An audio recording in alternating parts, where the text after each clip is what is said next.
bring in our great friend, North Dakota Senator Kevin Cramer, for a lot more on all this. Senator Cramer, thank you, sir. You've been in the Ukraine, so you're more than just an observer. You're actually in the middle of this thing. I just want to ask you right at the top, what is your opinion about putting in, 8,000, 8,500 additional American troops into the NATO theater? What do you think about that? Well, Larry, I think you hit the nail on the head in your monologue. What we should have done has been tougher up front. With regard to, for example, Nord Stream 2, when Joe Biden, that was really an act of appeasement. When he let that pipeline be finished off on behalf of Angela Merkel in Germany, and of course, as a result, Vladimir Putin, he handed Vladimir Putin a weapon in this entire confrontation. And so had he been tougher up front, had he recognized the Vladimir Putin's ability to use energy as a force, as a lever, really a weapon in not just with Ukraine, but with all of Europe, we may not be here today.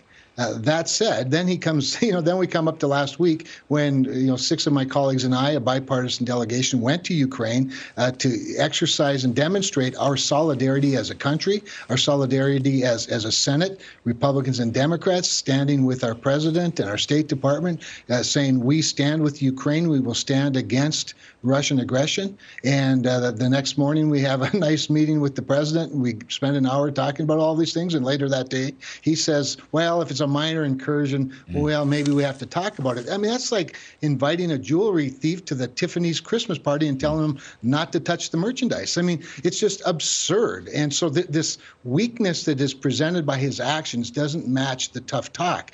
Now he doubles down by sending troops. And to be fair, it's all of NATO seems to be somewhat engaged in this or willing to move troops around in some sort of an exercise. The problem is that if that is to be a deterrent, which is what their hope is, when it's not, when you've seen these weak moves by our president up to this point, it's hard to take him very seriously. So I worry that the mixed signals are creating more chaos, frankly, than a deterrent.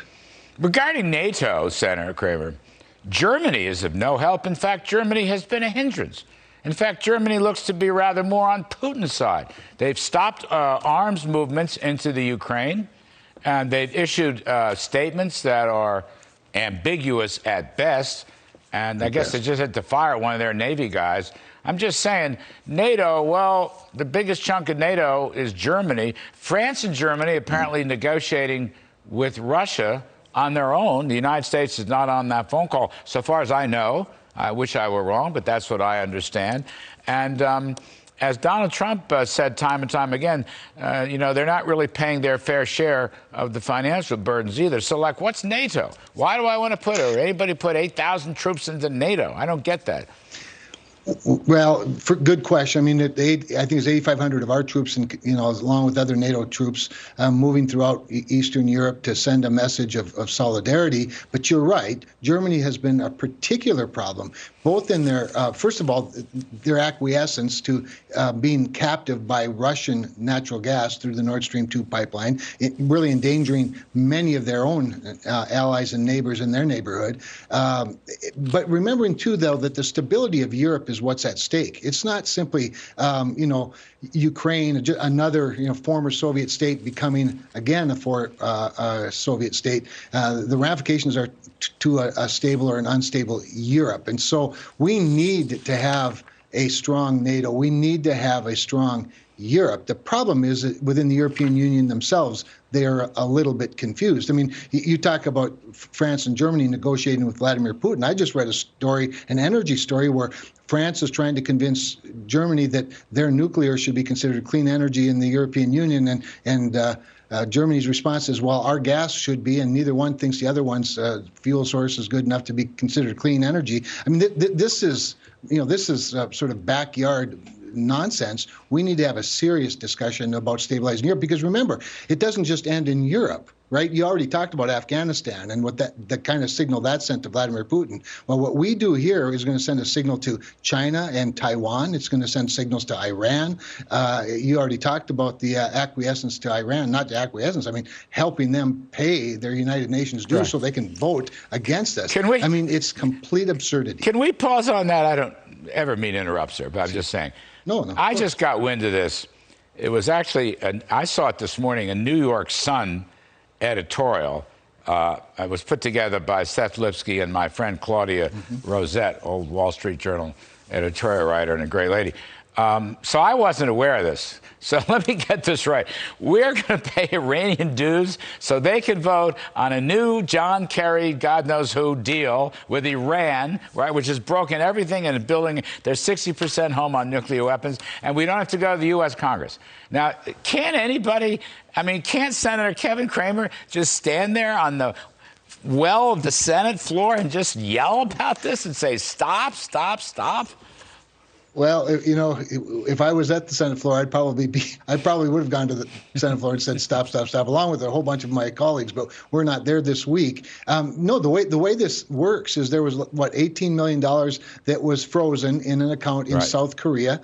The United States, unfroze it, thawed it out, and told our friends in South Korea, go ahead and give it to them. I mean, really, if you and I were to write a spy novel, we couldn't come up with a scenario like this one.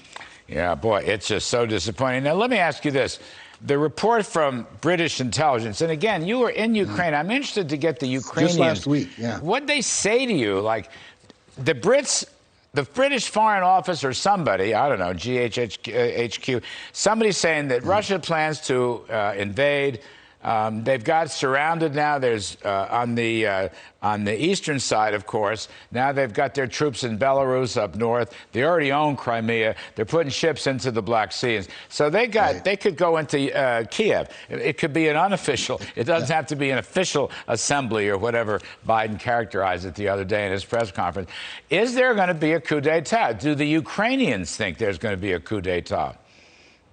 Well, interestingly, the Ukrainians themselves, including the Ukrainian leadership, are not as convinced of an invasion. At least they weren't last week. They may be more convinced today than they were last week. Of course, they're hopeful because remember, too, that they've been living with this sort of tension for the last at least 8 years where, Russian troops come close to the border and then they may back off a little bit. Obviously, occupation of Crimea, Georgia, Belarus, they've always sort of been hanging around in a bit of a nuisance. So you tend to get a little too comfortable, perhaps, and that was my sense from the Ukrainian leadership.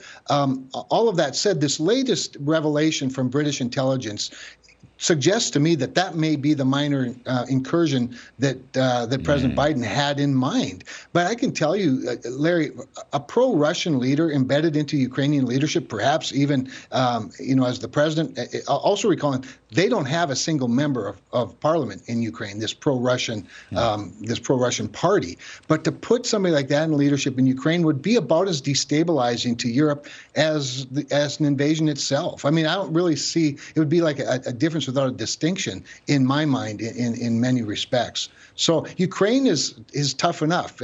While they're freedom-loving, democratic people and a sovereign nation, they still look more like Russia than they look like the United States in many respects. And I think President Zelensky's done a good job of rooting out, little by little, some of the corruption in the country.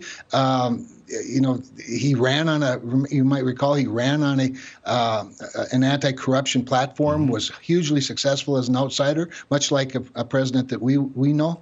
And but I think you also find when you get into office, it's not as easy as you might have thought. But I think he's making progress little by little, and we ought to be standing up for him and for that sovereignty as long as he's still the duly elected president of Ukraine and not green lighting in any way, shape, or form the embedding of a pro-Russia leader into Ukraine's parliament, or God forsake, or God help us, into the presidency. I sat in on two bilateral lunches with President Trump and President Zelensky, and as did others of our national security team. I thought he's a very smart guy. I do not think people routinely call him corrupt. He's not corrupt. There's no evidence that he's corrupt. There is evidence that he's trying to fight corruption and cleaned house on their legal establishment. One last one while I have you here. There are 52 moles in the U.S. Senate that are working to save America and kill the bill. 52 moles. Now they killed the effort to kill the filibuster, so that's awfully good. And yes. I know President Biden on Wednesday said you're going to have build back smaller pieces or chunks or whatever. But in a word, Senator Cramer, we've been counting on you. You're one of our main people. Are we going to save America and still kill the bill? Well, I've been called worse than a mole, Larry, and I say that with love, with much love and respect. I could tell that was an affectionate term from you.